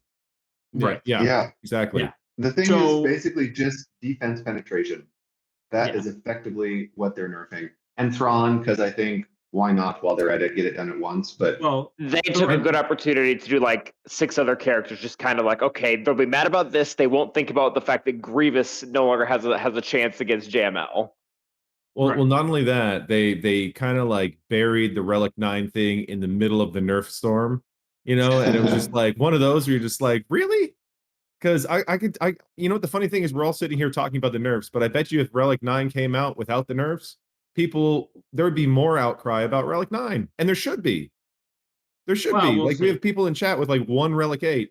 You know, You have people on the panel with one Relic 8. yeah, but that's what I'm talking about. Relic 9, this is like a year too early. You know, like It's at a power creep. well, I don't it's incredibly fast to follow up Relic 8 with Relic 9 with this, and they were charging $100 a Relic 8 to get to buy ahead, right? So what are they going Well- to charge for Relic 9? What are these mats going to be? Like, Well, it's what 186 to make the impulse, 186 G12 plus pieces to make the That's the really impulse steep. detectors. It's really steep. Yeah, it's Yeah. like, what's this going to Yeah. be? 350? but Like, how so- long is it going to take to do one Relic 9? So and I we wanna said know that two things. about Relic 8s, and now there's people with 30 of them. Well, I And don't think they have 9 months 30, later. but Like 9 there- months later, there's people with 30. with 30, I don't know. Yeah. They're in my guild. Yeah, I They're in know. my I know. guild. I know somebody in Wolfpack who's done every single Relic Yeah. 8 thing they can do, but he's got like 24, I think, or 25, No, and that's like murking and all that stuff. It's up to 30 now because we murk every Yeah. single week. Yeah. But so the question is, every time one of these comes out, the last tier becomes a little easier. You know, like the pit Yeah. raid gave the G12 pieces, and then the pit raid gave the pieces for Relic 8 and gave the Relic material for 6 and 7. So the question is, how easy are R8s now going to become? I'm not saying that they're going to be like, oh, look, we're giving them out like candy, but they add up really fast. Every time they add a new relic level or tier level or gear level or whatever they add, the last tier ends up becoming easy. And next thing you know, somebody has 100 of them a year later. So Like- here's the question though: is like, where does that gear get worked in? Are we going to get something new? Probably not. Are they just going to start throwing it into what, Conquest or? Generally, whenever we Shit. get some type of new Yeah. gear, there is a new thing. Like R8 That's what came I was along thinking, with yeah. whatchamacallit, but I mean, like, does this? I don't mean to not come off rude, but like for me, this doesn't really matter. Like I've been running. I just got Yeah. 2 R8s like a couple of weeks ago. For JMK, and the most that I've ever gone against someone they had 3, and it's not that big of a difference. Like JML still beats SLKR at R8. Again, this is my perspective. Like I'm not doing worse. Well, I imagine I could do better, but like R7s and LSTB have worked for me just fine to be able to get whatever 60 waves that my guild would like me to get. I don't. If they came out with Relic 9, 10, and 11. Well, actually, at that point, I would probably get screwed in arena. So never mind. Yeah. I'm personally okay with Relic 9, even if it is premature. Well, think of it this way. So specifically on your Galactic Legends, because now we're basically being told that that's what they're for, to kill other Galactic Legends. It's like a Relic 9 could be very significant comparatively to Relic 8. And with those extra relic levels with the Galactic Legend unique, like we're talking, like my C at Relic 8 has like an effective starting health of like 330,000 or something like that, which is just ridiculous. At Relic 9, that's going to be what, 400? And he'll still die to an R7 SLKR. Like that's Yeah. But what I'm that's saying, just the fact of it, though. but what I'm saying though is that when it comes to say, people are saying, well, you can still Vader C. Well, what about a Relic 9 C and you've got a Relic 7 Vader? Like, are you still Vadering that? Probably not. Yeah. I don't know. I don't use I mean, that counter. non-GL counters have definitely like, right? It's like Luke, right? The moment that people started thinking about like tanky Sith troopers, like, all right, you got to drag them up, stuff like that. Yeah. Yeah. I don't know. I think where a lot of this came from was just, I guess CG just saw that like for a lot of GLs, not only were non-GL counters like pretty good, but they were almost becoming like the go-to. As like Yeah. they were Yeah. easier, they were cleaner on banners, they were faster, and like they were cheaper on your roster overall. Yeah. I don't necessarily know if I see them going to war with every counter ever, right? Because if that was their intent here, they missed like I think over half. Like Yeah, but- JML is Yeah. like sitting over here on this side, like, yo, like, could I get some help here? Yeah. Ray got like all the love. Darth Revan's like still biting off his Ray ankles. Like, specifically got I think Ray and got the most love out of this update. Oh, for sure. 100%. Like she Eternal got became boned. yeah. Kid. Yep. That's like he hardcore Sith Eternal just got boned in this whole Yeah. deal. Like Yeah. I They was said- gonna I was basically just looking at when I was reading through it. I think I said it on my video. I was pretty like dismayed when I was reading through everything, but I was like, wow, Ray is going to be an absolute monster now because there's going to be no cheap way to get through her. Well, Like, it's going to be like 3v3. It's just going to be people now doing Ray mirrors. yeah. Yay! Don't say this to me. Don't tell me that. Yay! Telling your ultimate wrong, you time out.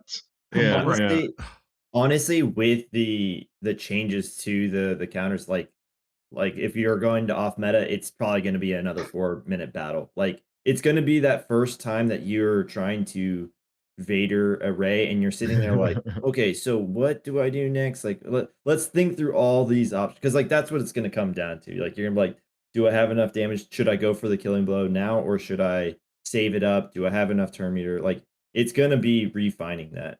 I think what this means to me, like when I read this coupled with a few of their posts recently, yeah, I think they think of this as like a 2 or 3 prong kind of thing, but it's going to go outside of like I think they don't want to allow they don't want to keep doing the thing where you're making someone spend money for a new GL and then it still drops down to 100. I know that doesn't really play with the off meta as much, but people still do use like, you know, SOKR and Thrawn in order to kind of counteract someone else, right? And I think that's what they're trying to do. They're gonna have tiers now where it used to just be like, oh, all GLs are the same, and then there's like these off meta things that can happen, but they're gonna have a tier, and it's gonna be the exact same like it used to be. You have the newest GL, great, you're in the top 20 spots of Squad Arena. You have the old GLs, hey, like you can fight it off, and like if you get crafty enough, maybe you can get back into that like top 20. But for the most part, you're going to be kind of fighting down in the 20 to 50 or 70 or whatever. And then if you just don't have that, like you're way down below. But it's going to have effects outside of this. And the biggest thing that I can think of is like, and they're going to narrow these wide effects they used to have, like demoralized, that was just applied to everyone. But then they said like, hey, there's going to be a specific buff that happened with Maul, right? And so who's to say if Maul has this ability that says, hey, on Maul's first turn, if there's a Kenobi present, he reduces the entire team's offense by 50%, crit chance by 25, and I forgot what the other thing is, crit damage or something like that. Yeah. Like that's demoralized, only affecting now Kenobi, right? Yeah. So you can now maybe potentially run an SOKR or C with the Night Sisters or something like that, as if it were Moff Gideon with Maul, like in a supporting role. I don't know. I think they're going to narrow down these things because they've found that when designing characters, they have from their past characters, they can't get around certain things from working. So if they narrow that avenue of like what it truly affects, then I think, like I said, in mentioning Kenobi, right? A Kenobi must be present. It's great against Kenobis, but it's not going to do really much against other people. So it sounds a lot like that to me. Well, yeah, I think part of exactly going on what you say is you look at when Jedi Knight Luke came out, and going back to my comment of we suck at theory crafting on paper. Yeah, that's a good one. They worked so hard to make him not work with Jedi Knight Revan. And the number one team with Jedi Knight Luke right now, not including with GLs, is Jedi Knight Revan Lee, Jedi Knight Luke, Bastila, Hoda, and Old Ben to kill Supreme Leader Kylo. And they tried so hard in that kit to be like, nobody would use Jedi Knight Revan with this Jedi Knight about Luke. it too. Because you lose Rose of Rise, you lose his leadership ability, and we're like, hey guys, look, a Jedi. Put him on a Jedi Knight Revan squad, and we're gonna go kill some things. Like, so true. Like we're going slaying. Yeah. So true. Yeah. I mean, and it's a weird spot, and I don't know. I don't know what solves it. Like I don't know if there's any way they can ever not have to do this again or whatever, because obviously, I think they're kind of signaling that pretty much every major faction is going to get a GL now, and Yeah. Like I think they're preparing us to having entire boards of only GL teams. That's where I think they're really kind of moving us towards. That was Way later always down gonna the line, happen. yeah, I think they are. Like that is the end game of the end game. I mean, Yeah. that was always going to happen. Yeah. And then, of depending on how course- long this game survives, obviously. But Yeah, and then of course they're gonna have like you're gonna need multiple GLs to get like some new mecha GL. You know, it's like it's like Power Rangers coming together or something like that, right? Like, Yeah, but, yeah. I don't know. Like that was one of the things that I was a little bit confused about too. 'Cause they were saying, hey, as we want to kind of guard the investment that you do for a GL, which hey, I get that.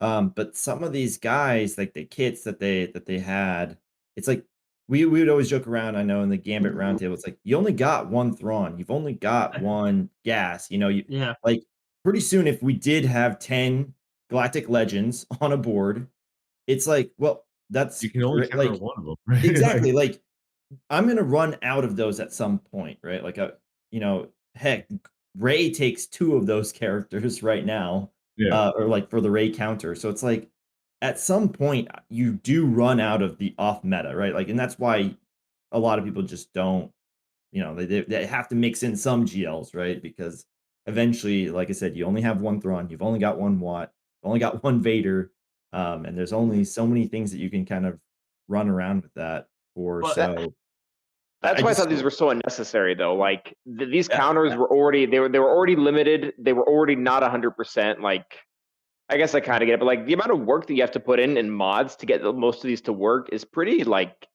Yeah. decent. I don't know. Yeah, a lot of them they've you don't also accidentally just- invalidated. They've invalidated a lot of these niche mods as well that we've spent, materials taking from 6E to 6A. And that's kind of unfortunate. I mean, they're going to be usable elsewhere, but are they going to be usable to the extent they were used before? I don't think so. Would we ever prioritize those mods again? No way. A lot of them will Like definitely have the new niche, homes. like middle characters too. Like Yeah. okay, you'll give me the refunds on Vader, but I have a R5 IPD. Like Yeah. And I can we don't, just talk but- about how they did all of these nerfs, and yet we still have zombie cheese. Yeah. At the end of the God day, bless. at the end of the day, we still have zombie cheese. And honestly, with how silly the JMK and CAT is, I'm going to be using it until I can't. oh well, 'Cause- I mean, absolutely take Yeah, go advantage. for it. I think it's the dumbest thing in this game, and yet here it is. Like yeah. they nerf the characters that take 13 other characters to get. But the simple marquee that you can now farm in a month because of the accelerated farming, you don't even need her above G11. Nah, we're fine with that. That's that's whatever. That's not a big deal. Yeah, basically. Yeah.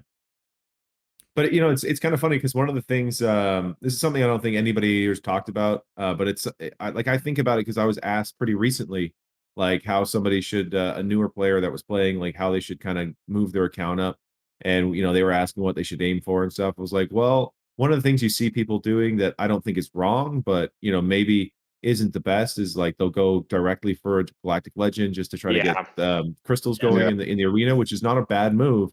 But you could take the ship approach, build up a negotiator, get gas, get JKR, Darth Revan, that kind of thing. And you can kind of counter all the GLs you're going to be facing with these teams. And you're probably not going to be facing GLs in GAC and stuff. So you have a good chance to get those, Zetas and modding mats and stuff like that. And so it's like, and that was like a month ago, and you kind of like send him off in his way. It's like, oh, sorry about that. Could you come back? I should I should tell you that in retrospect that now maybe that's not the best idea. In But the innocence of my youth. yeah, exactly. When I was young and hopeful, but now now we're beaten down and pessimistic about what little future we have left. Oh, and Cynical really, Yeti come out.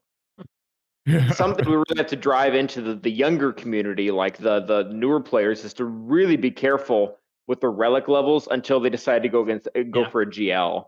Because if before this, it wasn't necessarily like this, but now it's nearly a death sentence to go up against someone with a GL when you don't have one at all. Because even the counters that we will be able to develop to do this, like we were saying earlier, you're not going to be able to do them from Gear 12. Yeah, and you're Right. not going to be able to do them early on in your account's life as well. And that's another thing, that also we're overlooking, I think, is that, all of us in here are pretty good players, but not everybody in the game, even with all the same accounts that we have, could counter these GLs. Not everybody can Mhm. do it. And not That's everybody true. wants to do it. Not everybody learns to do it. Not everybody cares to do it. And it's a Yep. weird one where it's like, maybe they tried it, but their mods aren't right, so they failed. And they're like, well, no, I'm not gonna do that again. That was Yeah, dumb. it's You know? mods are always the Yeah. end answer. And most people don't like to work with mods too. So Yeah, mods are usually both the question and the answer. That's- So yeah, it is insane to me that Galaxy of Heroes doesn't get routine balance patches, or not even routine, like almost at all Yeah. when you compare it to any games. Yeah. And I feel like Yeah. part of it is just because mods are kind of a self-balancing system to a degree. well, ish. I well, mean, it's one of those Pay ones for where the the holes. rich get richer with mods, and the poor tend to not even understand that they can get richer. And that's the funniest part. Like you have people with bad mods and they just go, oh, I don't do well with mods. I don't like mods. So I just do the bare minimum. It's like, well, you'll start liking them more when you start getting better ones. Like Right. that's what happened to me. Like I knew mods were important, so I focused on them. And then when I Oh. started realizing I have better mods than my contemporaries, people I'm matching up against, I really started focusing on them. Because then it was like, well, here's an advantage I can exploit. Yeah. So you're Usually- saying mods are capitalism, basically? Is that- Usually the guy that's bragging on Reddit or in a Discord that he just hit 500 million credits. I'm like, well, I know your mods are just absolute garbage. Yeah. And then Like- you know what? The funny part of the response, every time they respond, because somebody always makes that comment, and they're always like, "Mods suck. Why do I need to focus on them?" There's All right. history. I think they've ever said it. It's always complaining of like, oh, the gas event is impossible or this event is impossible. Yeah. And then you're like, okay, well, how are your characters modded? Well, I don't know. I threw some mods on them. Well, I hit the auto assign. yeah. So Fatal, you said that they don't do a lot of balancing. I'm actually going to disagree a little bit with that. They do stealth balancing. Like if you look at when G12 came out, right? The way that they balanced the game Okay. was Chase was like the hot thing back then, and so they gave Chase just dog crap left side pieces that did nothing to help them, and so they balanced that way. And then G12 Plus came out, and they're like, I forget who the meta was at the time. But like, you're not the meta at this. Dark Revan, You're I not think. going to get. It was pieces. between the Revens, yeah. Yeah. And they're like, you're just not going to get these plus pieces. And then the finishers came out, and everyone was like, oh my god, look at these great finishers for like Daka and Yeah. 501st and all these people. And then they're like, GG. oh, the meta just got crap finisher. Like they've been balancing. We just have The Jedi team. The Jedis got Yeah. terrible finishers Right. for that. And so they've been doing this balancing.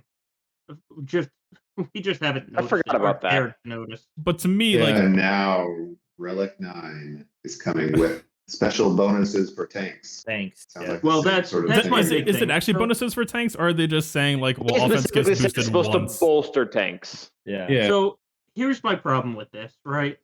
People don't like turtle games. No. I mean, is there anything more depressing than, all right, I got first order down. Now I just got to beat down this KRU for 2 minutes until my spy has a big enough hit. Like, it's not fun. I get you don't want characters one shot, but you look at what's fun in this game, and like Gom. One-shotting is fun. Let's be honest. Every time Yeah, Gom one-shotting is uses fun. Dark Trooper, he giggles because it's Yeah. so much fun. Having Supreme Leader Kylo against JKL, and your JKL pulls it off, that's freaking fun. Like, oh my god, how did I just do that? I took Night Sisters against CLS for like the most clenched battle ever last night, Oh my and I gosh. pulled it out. And that was fun, though. It was terrifying in the middle of it, but that was fun. That was terrifying, end but it of was it. fun. Every Like, Night it was Sister counter, cool. you just Right. like you're literally like, yo, Yeah. This one was so bad, though. Yeah. It was But- that is the worst I've ever seen. But so you're going to increase tanks. Everybody remembers the Hide the Nihilus meta. Nobody liked the Hide the Nihilus meta, where you just stick 3 Yeah. tanks around Nihilus with a lead, and it's like, all right, guys, go beat on these tanks, and Nihilus is going to 1-by-1 kill you. Like, at some point, the devs have to remember, just because you don't like seeing the game mode played the way that you wanted it played, you have to keep it fun to keep people. Yeah. Like, I don't want to play a game where I'm just beating on a tank for 4 minutes, and every battle is going to last 4.5 minutes until I kill the tank. Because that's kind of what JMK is right now, right?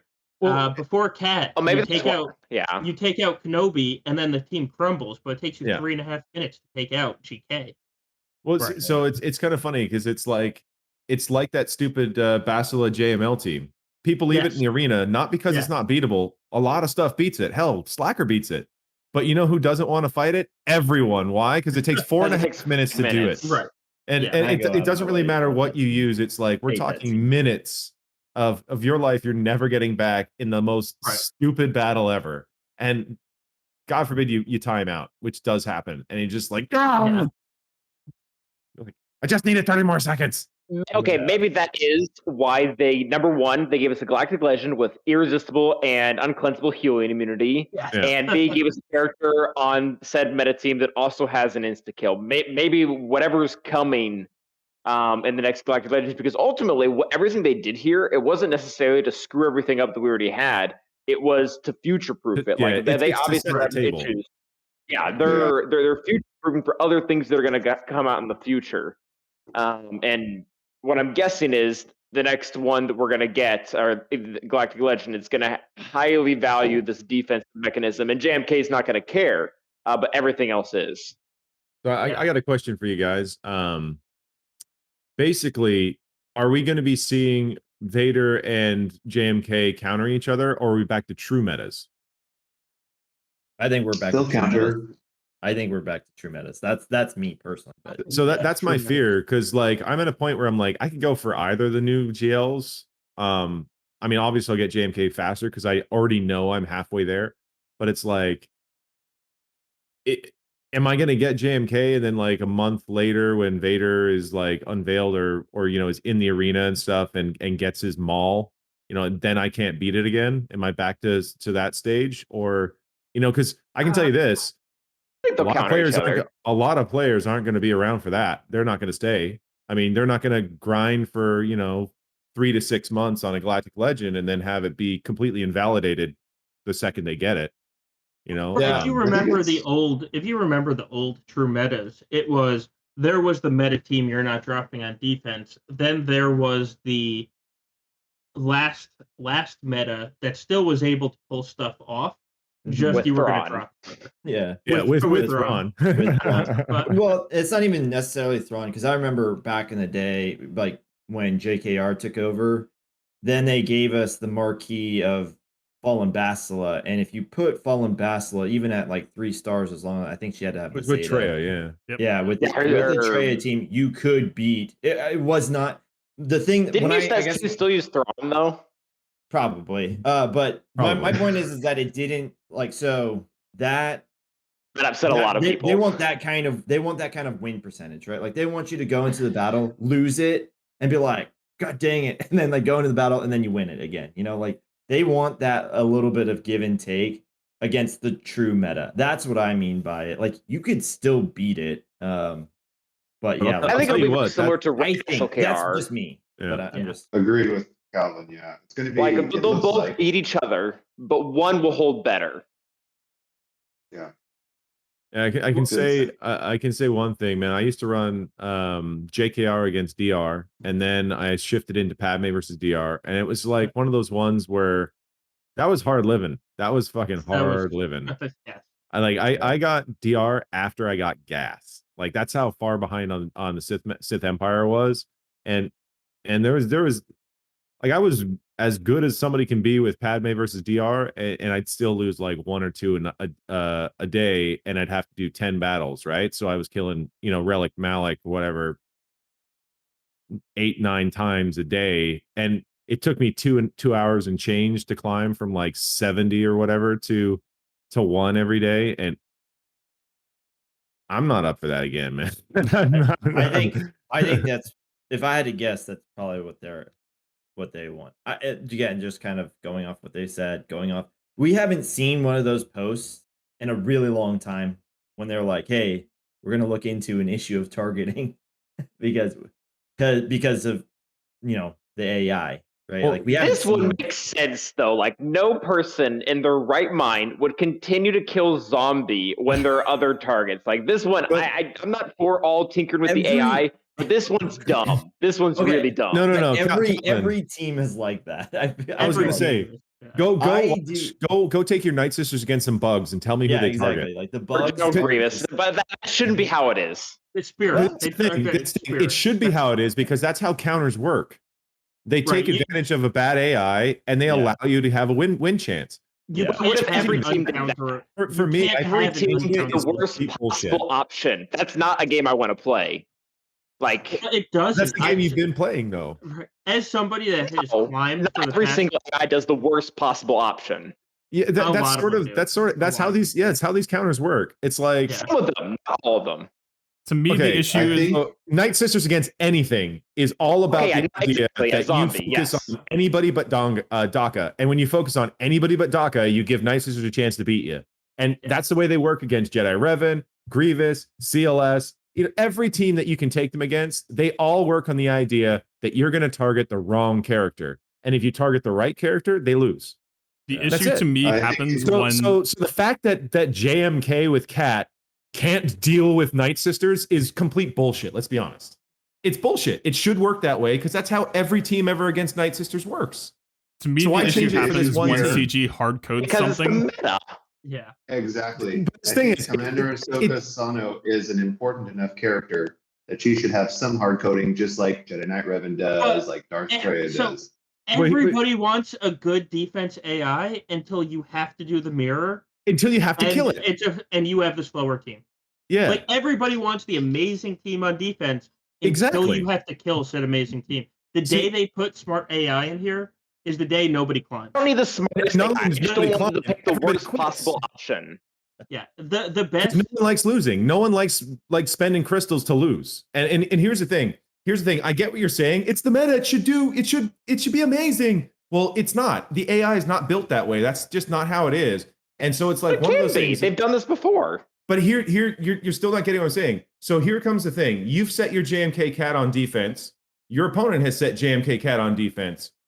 All right, guys, cancel them out. Oh, right. You wanted not Night Sister Zombie to no longer work against it. So okay, have fun. You've just So cleared half that's the the board. reason There's literally no I counter. tried to get more banners in the Yeah. other areas, and that's Literally. the game I chose to play by putting him on defense. But that's the thing, though. That's not how the game should be, because We're that's talking not about how two the different game things here. has been. You know what I'm saying? Yeah. It's but- not been that way.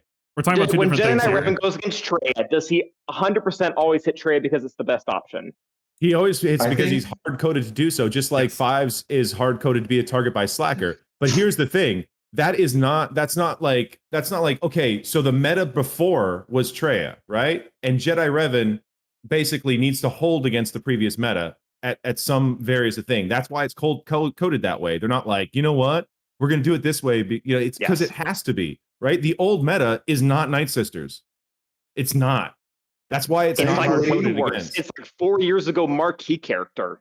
But here's the thing, though. It's being used as a bit part. Like I would argue this one to the death because I think taking this counter away takes one feather out of your hat in GAC and Territory Wars, and I think doing that is bullshit because you might need Where's it. that mute button, Fatal?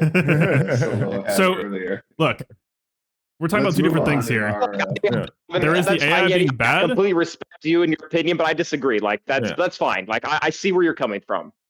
There is the AI being bad, and then there is CG doing heavy-handed hard codes, right? Yeah. When we're talking about Night Sisters versus any other matchup, all right, let's talk about like NS versus Grievous, right? Sometimes they're just gonna stun your Daka, and then, right, you're done. The Well, punish. that is hard coded though. That Grievous is set to attack the lowest health debuffed character. So if Zombie dies and is revived and isn't debuffed, and Daka has a debuff, your Daka is getting stunned. Like Yeah. that is hard coding. That's actually for pretty good to know.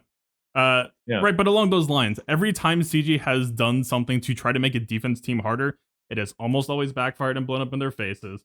We're talking about Gaz versus Supreme Leader Kylo. We're talking about Treya versus JKR. Where like this just keeps on cropping up at like any time in history in the game.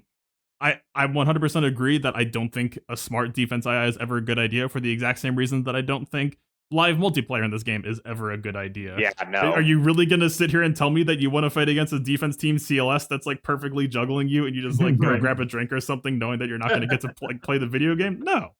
But at the same time, CG is kind of having to lie in the bed that they've made at some points when you do have this game that is built or balanced around a bad AI, right? Power creep works in this game because kits keep on getting more and more complicated and the AI can't really do it properly. But for defense to continue to be interesting in this game, which I also do think does matter, right? Overkill and like continuing to get good offense tools in this game is never fun, but they are having to like try and combat with the fact that the defense can't really keep up anymore, and because it's I want to call it heavy-handed or ham-fisted the way that they're doing this, it's just leading to these issues over and over where you can't just tell Commander Tano like, oh, just kill their tank, right? Because for every tank that she does want to take out, there's a zombie waiting who's just like, right, pick me, coach, I'm right here. Right, so to me this feels like the core issue, right? Is if this leads to CG doing more heavy-handed stuff, just to, like, if it's like, oh, well, she'll focus every tank, but she'll ignore a zombie, or this is just going to continue with some other team that's able to exploit it, right? Or maybe they just give Commander Tano a cannot be revived, which actually still wouldn't fix zombie, ironically. No, yeah, but at the very least, like, if some other team tries to make like a revive tank loop, that would at least kind of break it, unless it had another zombie clause, like, God forbid. To me, that ultimately feels like what's at the end of the day here is I feel like we're arguing about CG's hand in the meta and like them trying to control very specific dynamics, and how like that's this exact situation is CG has made a play, it has backfired on them, and now they're saying, all right guys, we're taking it out, and that has already built the expectation for people that that's how that should work, when for a lot of plays in the game, like Solo corrected me, I was actually wrong, or I did not know that about the Isis fight. That's actually awesome, because I would have known that I was going to get blown up before I did. But like in this spot, Commander Tano, the way that the game has traditionally historically worked, should not be doing that, right? Or at the very least, maybe it'd be like a quarter chance that she would go for a zombie, or maybe someone else, right? Okay, yeah, that would be better. Like a 75% chance she goes for DACA and the AI can trip up. Yeah. Right?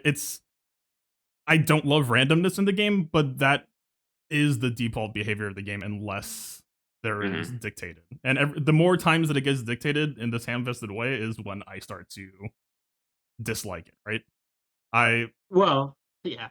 There's that, and I have programmer friends that tell me every line of code is like a potential for 10 bugs. Yes. So the more and more they add this code in to hard code how they target, the more and more there's a chance that you're getting 10 bugs along with it. Yeah. Yeah. Bugs, or just like, man, how many times do we keep coming back to this of like, all right, CG determines that something always gets focused. Give it tank mods. Give it either tenacity or whatever the heck it needs for that fight. Yeah. We're going to build a support team around it, and then you just win. And you're just chilling forever. I admired that. Like, I admired the tanky Treya defense thing. Like, that, you figured out a way to make it work. It's I think that's like a personal flavor thing, because I've loved it in some spots. Like Tank Thrawn versus Treya felt amazing, but then like I had like when JKR was brand spanking new, I was sitting here like worked real hard on their mods, like made this crazy like fast GK turn order, like my whole team was going first before anyone got to do anything, and then someone in my shards sent me this replay of like a 3-star Bastila with a tanky Treya, and they didn't even get through all of her protection bar. And this was like a straight up 60 mods were due. I like went hard on everything. I was like trying to min-max everything, like all right, their offense is gonna be sick, got everything like 60, this is gonna be so good. She like not even half of it. And I'm not even necessarily saying that like if you like a team should be invincible just because you worked hard on it, but it was like they couldn't even kill half of a character. Like it wasn't even sweaty. She was like on holiday. Like it was sad. Well, it's funny. It's funny, you know, like that JKR one, which is obviously the most obvious for everyone. That's one of those ones you can throw Treya into like any battle against JKR and be like, okay, so there's the mark, so we don't have to worry about that. And for me, that's like, once again, that's like something that just shouldn't exist. You know, like, you know, Mark should go all over the place. You know, and it's just, it's like, okay, so I'm not going to lose this fight just because I know they're going to mark Treya. Cool.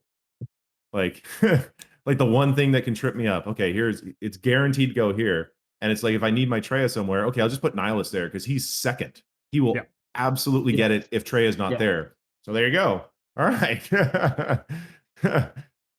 and like you said, people thought of a way to get around it because Trey is, you make her super tanky, and I mean that's the way it might work with this, but with the way that they're taking out the GL counters and stuff, like,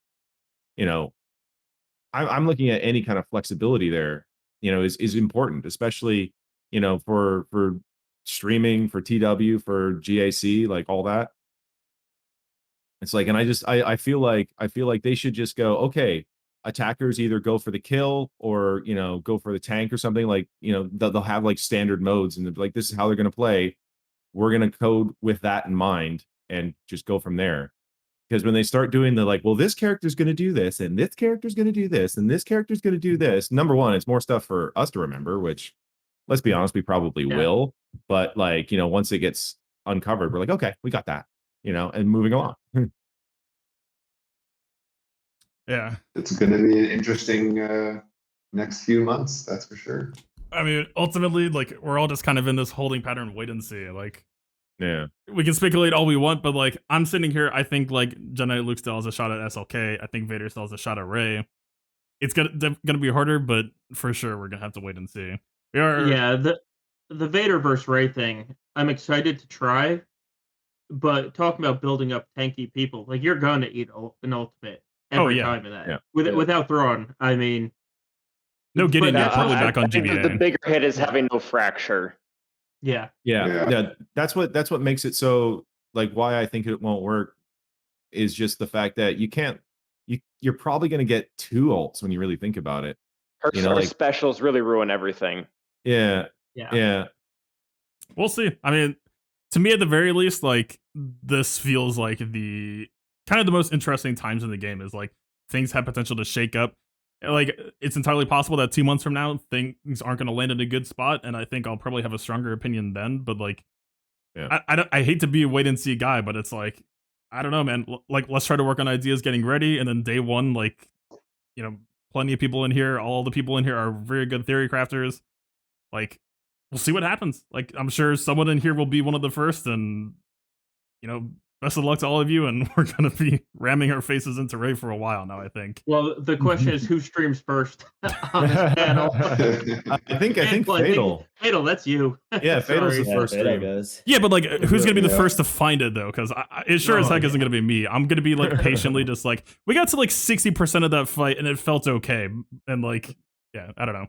It's gonna click for someone, and I honestly can't wait for that moment because there's a lot of fear flying around the community right now, and I think definitely, I think some of it is overblown. Like, and also just misunderstanding. Like, Vader is not losing 40% damage on his call. It's more, I think it lands like 8 to 10% on average. Is he losing 40% damage because of losing defense ignore? Yeah, probably. But it's like the CG nerf was just the base. It's math numbers, like. Yeah, it was like the multiplier. It's just the multiplier. Like it's the base. His offense is crit damage, etc. Like, Oh, and here's the other thing. This was just the road ahead. There's going to be other posts explaining a lot more about this. This was them saying, hey guys, we want to let you know that this is coming, so that way, it doesn't just pop up on a Friday afternoon 2 hours before it goes live. Like, this was them giving you a brief overview. We're going to get more information from this. It's not going to just be this post. I wonder if this is CG testing the waters, so to speak. I definitely think so. But here's the thing. I think there's more coming. I don't think this is going to be the end of it. I think they're going to make more updates. They said whether good or bad, I don't know. But like, I think there's definitely going to be more to it than this because they picked out, I think, the 3 most major characters they're affecting. The ones that are all heavily built up. Gas, Vader, and JKL. And then I think there's going to be other stuff going along with it. Like, like they're like, okay, just FYI, you also, Demoralize is going to work on GLs anymore. And, like the Fracture's not going to work. And I definitely think there's more to this. I don't think it's just going to be, I think there's going to be more rebalancing. Maybe for the better. I don't know, but like it could be for the worse. Who knows how they're going to swing the stick? Because there's a lot of stuff that when you start looking at, the older characters and things that they're having you gear up for, Galactic Legends and stuff like that, like they're not usable. They're flat out not usable in some cases. So you got to think there's got to be some sort of damage multiplier updates or protection health updates or something on some of these older kits that are forced to you're forced to gear. Or at least that's my hope. Because this is a moment where there's major upheaval and they could actually go, okay, we're doing this, but we're also going to throw you a bone on these guys over here. So you can have some more fun with these older characters that we force you to gear up. Like your Rose, you might actually want to put ability mats on her now, stuff like that. I think CG just needs to give us more information because they said some of the most cryptic stuff ever. Yeah. R9's gonna be great for cover tanks. them. Yeah, that one was really crazy. Like, Because I was like, care to clarify? Leave it open in case they change anything. They can't make promises. The best part is I immediately thought, I was like, well, we've only got one Galactic Legends tank, so it's like maybe we get a boost with him. Maybe Like, that's why what's the Master boost, Luke's like, nerfs in it? didn't. No, Darth Riffin's still gonna dunk it. You could there's nothing you can judge out of Master Luke stats wise that's gonna make him not get absolutely rocked by DR. They're gonna have to give DR, if a Galactic Legend is present, he forgets how to fear. Like that's like Maybe. man. Well, they nerfed half of Master Luke's team, so they better make him stronger. Yeah, that's true. Well, that's the thing. Is just Gas just simply won't go with a Galactic Legend anymore. Because he'll he's just become be too way, valuable. too powerful with the 501st now. Yeah.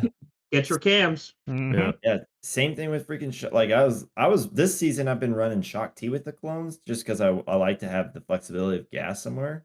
Yeah. With any of the Jedi GLs, and it's just like, oh man, that 501st team, you cannot bring it away from Gas. Like 501st defense is fun, man. Good. Yeah. You can fight an efficiency player and you place that team down and you're just like, okay, hold this 53 for me real quick. Like Yeah. Right. So fun. All right. We've gone pretty far over time, but honestly, I can't think of a better episode. This has been an absolute blast. Everyone, I want to thank you all for stopping by. We'll go top to bottom this time. It's only fair, right? Ando, you want to shout out your platforms? Where can people find you? Yeah, Ando90 on YouTube, and then Ando1990 on Twitch. You guys can catch me. I usually stream GACs, and then I make videos onto the YouTube platform. So awesome. Definitely go check that out, guys. Calvin, what's up, man? Yeah, I am Calvin Awesome both on Twitch and YouTube. I'm in a really big life transition right now, so my streaming times are all over the place. I'm normally doing 6 p.m. Eastern Standard Time now for GAC during the week. Weekends aren't determined, and then occasionally something pops up on YouTube as well. Absolutely. Go check that out. Solo Bass. So I am Solo Base 15 on Twitch and YouTube. More importantly, we also run the Gambit podcast page, which is Gambit Podcast, one word. And hey, by the way, Brum is going to be on the podcast on Monday. You guys, we've talked about this. You might want to show up Monday at 10:30. It's going to be an interesting one. I see Laz and Sim in the chat. Get ready to start deleting comments as our mods. Really though, really. I'm not joking. Yeah. Godspeed with that. Yes. Yeah. Last but certainly not least, Yeti. Hey, I'm Swiggo Yeti here. I'm obviously you can find me on YouTube at Swiggo Yeti. I do videos over there and I do my stream replays over there. Then I stream live at 11 p.m. Eastern here on Twitch, and those are every evening of a GAC. So we do that there, and usually there's lots of drinks and silliness. So come check it out. Awesome. And Kin, what's up? I rarely stream except this show now. So hopefully in a few days when I finally get reasonable internet, I will be able to do a few more YouTube things. But most of my time is spent with GrandArenaScience.com. And we're getting ready to release our app. Basically same features as the website, but in Android or iOS. And we're starting the build process for a GAC sort of planner tool.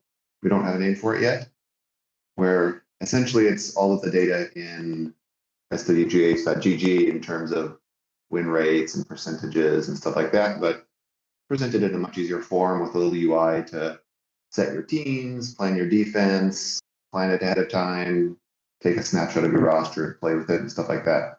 So hopefully in the coming months, that will be available for people to play with. And if they're still playing the game after all these terrible changes, which I think are great, actually, I love this stuff. So yeah, both app that's what I'm stores, doing. or I know that's all hairy. iPhone and Android. Say what? iPhone and Android, Yeah, or yeah, awesome. yeah. They'll be for both. That'll be in the next, I think, week or two. We're just finishing up some testing stuff, but everything is basically done besides that. Awesome, fantastic. That is it's been really awesome to see how that's been growing over time as well. So absolutely, guys, go check that out. And you can find me where you're already watching me, as well as youtube.com/theplaybook. And yeah, some good. Well, I had some good stuff coming soon, and then CG threw away half that work, so it'll still be good. But I do have to like redo that stuff. We'll see what happens. Yeah, all of you in the chat, Free88 and Dr. Alan Grant, shout outs to both of you for the subs. Much appreciated. Appreciate all the support, as well as all of you who hung out and spent your time with us and got some pretty heated discussion. Yeah, hope you all have a Good good stuff. rest of your Sunday and have a good one. Peace out.